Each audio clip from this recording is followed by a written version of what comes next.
কখনো শহরের কোলাহল থেকে পালিয়ে যেতে ইচ্ছা করে, আর তখনই আমার বাইকটা হয়ে ওঠে সবচেয়ে বড় সঙ্গী। এই রাস্তাগুলো শহরের মতো না, এখানে হর্নের শব্দ নেই, শুধু বাতাস আর পাখির ডাক। চোখ মেললেই সবুজ, সামনে যতদূর দেখা যায় খালি রাস্তা।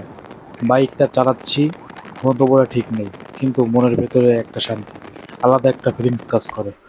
রাস্তার পাশে মাঠ, ধান ক্ষেত, মাঝে মধ্যে ছোট একটা বাজার, গ্রামের মানুষের হাসি মুখ, বাচ্চাদের দৌড়াদৌড়ি, এসব মিলিয়ে এই জার্নিটা আমার অন্যরকম।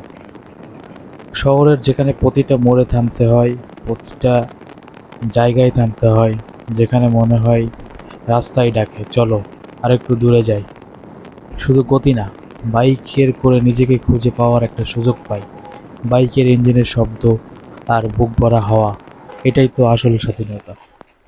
ঢাকার বাইরে বাইক চালানো মানে শুধু একটা ট্রিপ না, এটা একটা অভিজ্ঞতা। আর প্রতিবার ফিরেও মনটা পড়ে থাকে সেই রাস্তাগুলোই। রাস্তাগুলো চুপচাপ, না আছে শহরের হর্ন, না থেমে আছে সিগন্যালে। কখনো বাঁশবাগান, কখনো কলা বাগান, কখনো কোনো ছোট নদীর উপরে চলো মোশনে বাইক চালিয়ে যাচ্ছি। পথের দুপাশে গাছেরা দাঁড়িয়ে থাকে, যেন ঠিক আমার পথ চেনে। শিশুরা হাত নাড়ায়, বৃদ্ধা কেউ রিস্কার পাশে দাঁড়িয়ে বলে সাবধানে যাও বাবা। এই জায়গাগুলো আমাকে চিনে না, তবু এমন একটা আপনত্ব অনুভব হয়, যেন বহু আগেই এখানে ছিলাম।